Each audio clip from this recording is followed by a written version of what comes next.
Hey, welcome back, Casibang's crew. This is video number 4 in Unit 8. This video is going to be talking about schizophrenia. So, schizophrenia is a Greek word that very literally means split mind. So, the split here refers to the loss of touch with reality. Okay, not that the mind is physically split into two or anything like that, but it is, you are split from reality. Not a dissociative state, which we'll talk about in the next video. And it is not split personality. We will also talk about that in the next video. So the diagnosis for schizophrenia is equally split between the genders, but males tend to have an earlier onset of symptoms. So 18 to 25 years old for the onset of symptoms for men. 26 to 45 years old is the onset of symptoms for women. Okay, so for schizophrenia, we talk about symptoms in a different way than we've talked about for any of the other disorders. So we talk about them in terms of positive symptoms and negative symptoms. So again, here, when we're talking about positive, we're talking about the plus symbol positive. So we're adding something into their personality that was not there before. Okay, so we're adding something in. So here's a couple of positive symptoms that we see. First one are delusions. So delusions are false beliefs. Okay? And these are beliefs that you hold on to even though you may be presented with evidence to the contrary. So there are a couple of different types of delusions that we talk about. Paranoid delusions, someone's out to get you, kind of paranoid delusions, or, you know, the government is out to get you, or the government's spying on you, those kind of things. Delusions of persecution, believing that people are out to get you, or that the thought that people are doing things when there's no real evidence that they're actually doing them. Second big positive symptom here for schizophrenia are hallucinations. And hallucinations can take many different forms. All of our senses, okay? Think back to our sensation and perception unit. You can have visual hallucinations where you're seeing things that are not really there. Auditory hallucinations where you're hearing things that other people can't hear. You can have tactile hallucinations, feeling things, or feeling like something is like crawling on you or touching you, are tactile hallucinations. You can have olfactory hallucinations. You can smell things that other people can't smell. And then gustatory, so that's your taste, okay, so that you're tasting things that are not there. So delusions and hallucinations are two really, really big positive symptoms of schizophrenia. There are a couple more that we're going to talk about, but these two are the two major ones. Okay, other ones, disorganized speech. Remember when we were talking about Wernicke's area in the brain, and we use that concept word salad, okay, that you're just kind of putting a whole bunch of words together that don't really make any sense. So that's what happens with schizophrenia as well, this disorganized speech. So disjointed, rambling monologues, where a person seems to be talking to themselves or maybe talking to someone that is not there. It could be part of their hallucination. Grossly disorganized or catatonic behavior, okay, because those could be two opposite ends of a spectrum.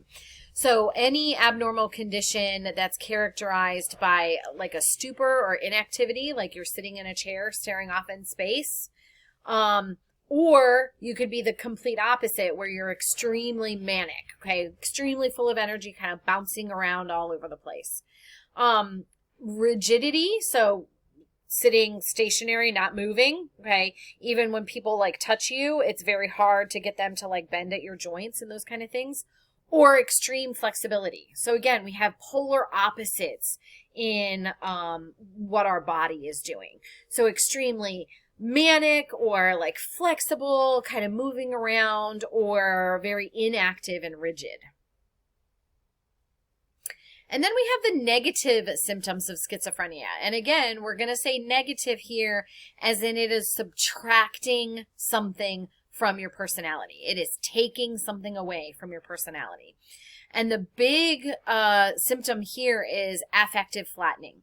So reduction in the range and intensity of emotional expression. So when we talk about affect, we're talking about your facial features, okay, and the emotions that you can read on your facial features. So when we say affective flattening, that's just you're not seeing any emotions on someone's face. They are not smiling. They are not frowning. Their eyes are not crinkling. Any of those kind of muscle movements that the face makes to express emotions. So facial expressions, vocal tone, eye contact. Okay, person seems to stare but isn't making eye contact with you, and they're not able to interpret body language by other people. Okay, so they're not able to see that they might be angering someone and they keep going at it or they keep doing it because they're not able to interpret that information from another person either. There are also some cognitive symptoms of schizophrenia. So this disorganized thinking, very slow thinking, difficulty understanding, inability to concentrate, very bad memory, difficulty expressing themselves, expressing their thoughts, and difficulty integrating thoughts, behaviors, and feelings together. This is a piece of artwork by someone with schizophrenia. There's lots of artwork out there of people that have been diagnosed with schizophrenia. And one of my favorite artists was thought to have had schizophrenia. All right, so the etiology of schizophrenia. So that's the first time I think I've used that word with you. So the etiology is causes, okay? What is causing it?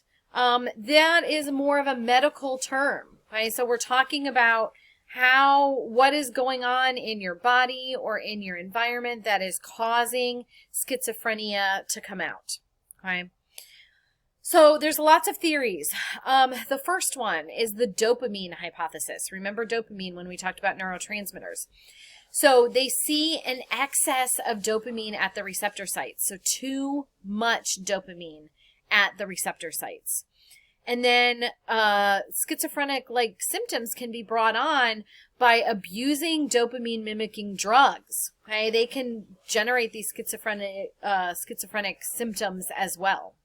Okay, so that is the dopamine hypothesis, having too much dopamine in your system. Second theory is brain activity. Different things that are going on in your brain that are visible. Your frontal lobes have very low activity in PET scans. The ventricles, which are the fluid-filled areas in your brain, are larger. And then your thalamus is measured smaller. Right? They've done a lot of studies on patients diagnosed with schizophrenia, and they see these three things in common. Okay, the next one, prenatal issues.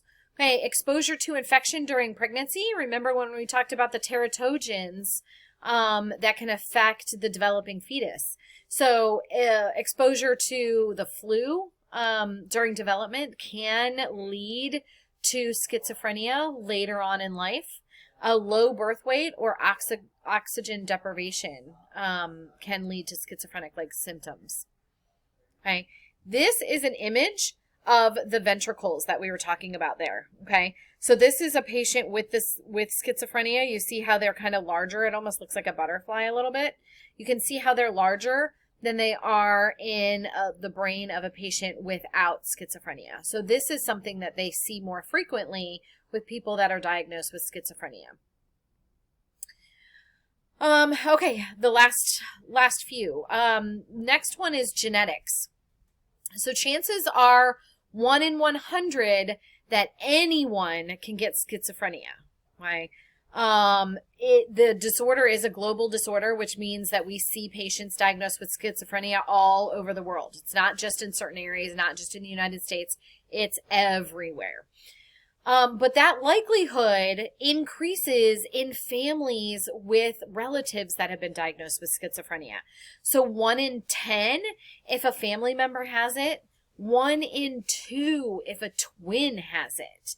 And if there's placenta sharing in twins, identical twins, monozygotic twins, the likelihood increases to 6 in 10. Right? So you see a huge heritability component or genetic component to schizophrenia. Another potential etiology for schizophrenia are stressful life events. If you've had a very traumatic event or a series of traumatic events, children and adolescents are a lot less equipped to handle stressful events than adults. So a traumatic event can place a serious burden on the brain to be able to cope, which could lead to schizophrenic type symptoms. And then the last one is social isolation. So parental neglect, attempts to becoming very independent during late adolescence, okay, not having caregivers or guardians that are taking care of you can lead to those schizophrenic symptoms later in life as well. All right, so on your notes, I think I forgot to actually put this into your video notes, but on your notes, you can just do it in a margin somewhere. I just want you to look at these 6 symptoms, and I want you to label them as positive or negative. Just put label A through F and just put P or N next to them. Remember, positive is we're adding something into your existing personality, and negative is we're taking something away or subtracting something from your personality. Okay, so take a look at these 6, and you can pause it here and write them down, which ones are positive and which ones are negative. It is very important that you are able to distinguish between the positive and the negative symptoms. All right, so this is it for this video. Please make sure you come in with any questions, and we are going to watch a short video in class on this tomorrow. Bye-bye.